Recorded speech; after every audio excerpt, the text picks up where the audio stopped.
You need to subscribe to SHF Money right now. Hit that like button before we go any further. Because what you are about to hear is the kind of information that the people running your money do not want inside your head. Here is what is happening. There's a legal structure buried inside your financial system that allows your investments to be taken from you legally. Not stolen, not hacked, taken with the full backing of the law. And the window to do anything about it is closing faster than most people realize. This is not a theory. This is written into the law right now. And the people who wrote it are the same people who profit when the reset happens. Let us go back to the beginning so you understand exactly what you are dealing with. When you open a brokerage account and buy stocks or bonds, you assume you own those assets. That is what they tell you. That is what your statement says. That is what every advisor, every firm, every television personality has always told you. But there is a legal document that says something completely different. It is called UCC Article 8. And what it actually says is that you do not own your securities. You own an entitlement, a claim, a paper promise. The actual securities are held in a giant pool, and that pool belongs to the financial system, not to you. Now here is where it gets serious. In that pool, your assets sit alongside everyone else's assets. And secured creditors, meaning the big banks at the top of the financial pyramid, have first claim on everything in that pool if the system goes down. First claim, before you, before your pension fund, before your retirement account, before anyone. The big banks get paid first. Everyone else gets whatever's left. And if the system collapses the way it is being set up to collapse, there may be nothing left at all. That is not speculation. That is what the law says. That is what David Webb spent years documenting in a book called The Great Taking. And the more people who learn about it, the harder the banking lobby fights to keep it buried. Think about that for a second. When was the last time you saw a powerful lobbying machine spend millions of dollars fighting against something that was not true? They do not fight against false ideas. They fight against true ones. And this one, they have been fighting against harder than almost anything else in recent memory. Because if enough people understood this, the entire structure of control they have built over the last 50 years would face a direct challenge for the first time. Now let us talk about scale. Because this is not just an American problem. This legal framework has been quietly installed in financial systems around the world. Europe, Asia, South America.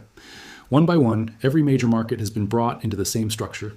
The same pooling system, the same secured creditor priority, the same mechanism that allows assets to flow upward when everything breaks down.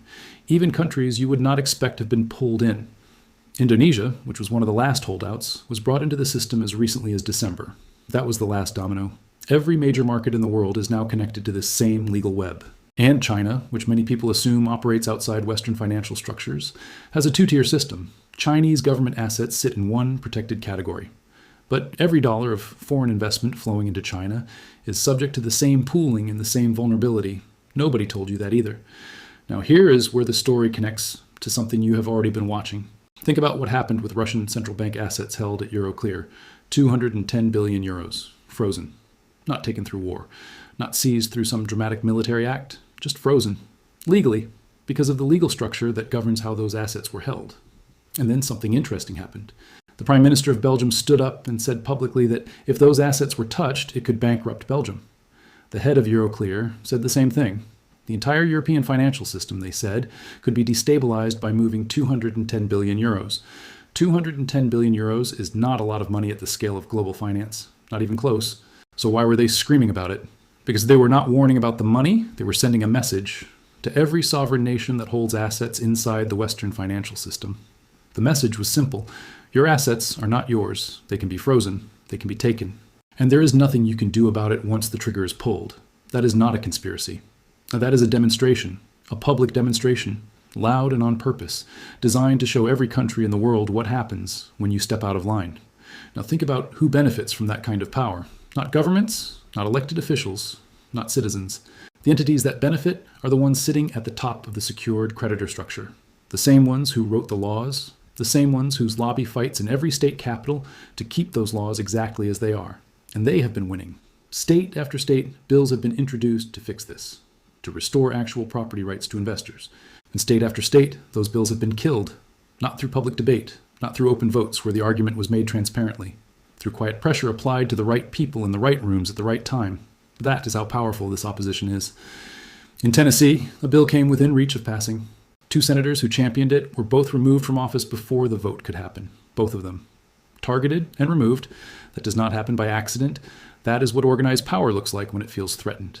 And yet the fight continues, because the math is on the side of the people who want this fixed. It does not cost anything to change the law. It does not disrupt existing contracts. It does not require building new systems or new infrastructure.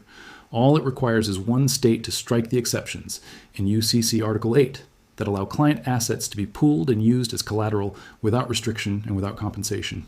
Just one state. And if one state does it, the assets follow. Because investors are not stupid. They will move their assets to wherever their actual property rights are protected. And then the next state has to compete. And then the one after that. One domino. That is all it takes. But that domino has not fallen yet, and the hour is getting late. Because while this legal fight is happening at the state level, something much larger is being assembled at the global level. The bubble that has been built in financial markets over the last 3 decades is unlike anything in human history. Not the dot-com bubble, not the housing bubble in 2008. Those were regional events, contained by size and geography. What exists now is a global bubble stretched across every asset class, every currency, every derivative market. The scale of paper contracts written against physical reality is beyond any number that has ever existed before. And that does not happen by accident either. You do not build a bubble of that size by incompetence. You build it on purpose, because a bubble that size, when it collapses, does not just wipe out investors. It wipes out the existing order completely. And the people who built it, the people who sit at the top of the secured creditor structure, are already positioned on the other side of that collapse. They will not be caught in it. They built the structure to protect themselves from it. That is the great taking. Not just taking your assets, taking everything, at a moment of their choosing, under laws that were written to make it legal. Now look at gold. Look at what central banks around the world have been doing with gold for the past several years. Buying, accumulating, repatriating. Germany is pushing to bring its gold home from New York. Italy is pushing to bring its gold home from New York. Country after country is trying to get physical gold back within its own borders. Why would they do that if they trusted the system? They would not. They are doing it because they understand exactly what the legal structure says. They understand that assets held within the system are subject to the system. And when the system resets, they want their gold in their own vault, not someone else's. And here is the sharp edge of that truth. The same institutions accumulating gold right now are the ones who have historically moved to control it when systems reset. That is the pattern. Gold is how they rebuild after a collapse. And they are loading up before the collapse happens. Which means, if you are watching this and you have any understanding of what is unfolding, the question is not whether a reset is coming. The question is where you are positioned when it arrives. Your brokerage account holds entitlements, not assets. Your retirement fund sits in the same pool as everyone else, and when the secured creditors come first, you are at the back of a very long line. But there are positions outside that pool. Physical assets, direct ownership structures, jurisdictions that may change their laws. The people at the top of this system have already moved into those positions. They have been moving for years, quietly, without announcing it. Because they know what is coming and they know when they want it to happen. The question that this moment puts in front of you is not complicated.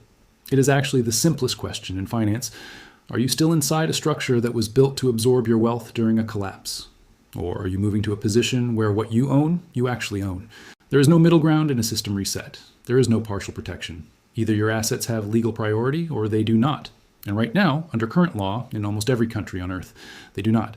The people who know this are already acting on it. Every month that passes without action is a month the window gets smaller. Every bill that fails in a state legislature is another delay. Every delay is another day the bubble grows larger. And the gap between insiders and everyone else widens. This is the moment where most people will do nothing, not because they do not care, but because the scale of it is hard to hold in your mind.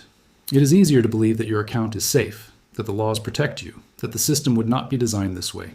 But it was designed this way, deliberately, over decades, by people who understood exactly what they were building and exactly what it would allow them to do. The few who understand this now are in the same position as the few who understood what was happening in 2007, before the crash, before the bailouts, before the losses that wiped out millions of ordinary families. Those people who understood it early made different decisions. And those different decisions protected them when everything else went down. That window is open right now, not forever, but right now. You've seen the structure, you've seen how it works, you have seen who benefits and who pays when it breaks. The only variable left is what you do with that information. Subscribe to SHF Money. Share this with someone who needs to hear it, because the people who benefit from your ignorance are counting on you to stay ignorant just a little while longer.